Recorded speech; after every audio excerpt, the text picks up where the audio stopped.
ஒரு ஆண் ஒரு பெண்ணோட உன்னை மேரேஜ் பண்ணிக்கிறேன்னு சொல்லி செக்ஸுவல் இன்டர்கோர்ஸ் வச்சுட்டு சீட் பண்ணிட்டாருன்னா அதுதான் ஃபால்ஸ் ப்ராமிஸ் ஆஃப் மேரேஜ்.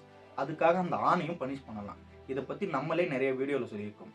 ஆனால் இப்போ ரீசெண்டாக சுப்ரீம் கோர்ட் ஒரு கேஸில் என்ன சொல்கிறாங்கன்னா, ஒரு ஆணும் ஒரு பெண்ணும் சம்மதத்தோட நீண்ட நாள் உடலுறவுல இருந்துட்டு தங்களுக்குள்ள இருக்கிற உறவை அவங்களே பிரேக்கப் பண்ணிட்டு போயிட்டாங்கன்னா அந்த பெண் அந்த ஆணுக்கு எதிராக மோசடினோ கற்பழிப்புனோ இல்லை ஃபால்ஸ் ப்ராமிஸ் ஆஃப் மேரேஜ்னோ கம்ப்ளைண்ட் பண்ண முடியாது.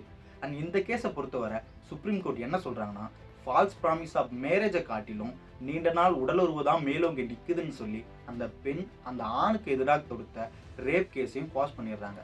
இந்த கேஸை பொறுத்தவரை நம்ம தெரிஞ்சுக்க வேண்டிய விஷயம் என்னென்னா, அந்த நீண்ட நாள் உடலுறவுங்கிறது தான். அதனால் உங்களுக்கும் இந்த மாதிரி ஒரு பிரச்சனை வந்துச்சுன்னா அதை அங்கேயே நிறுத்திட்டு அதுக்கான ஆக்ஷன் எடுங்க. பார்த்துக்கலான்னு சொல்லி தள்ளி போட்டிங்கன்னா அதுவே உங்களுக்கு பாதகமாக முடிய கூட வாய்ப்புகள் இருக்குது.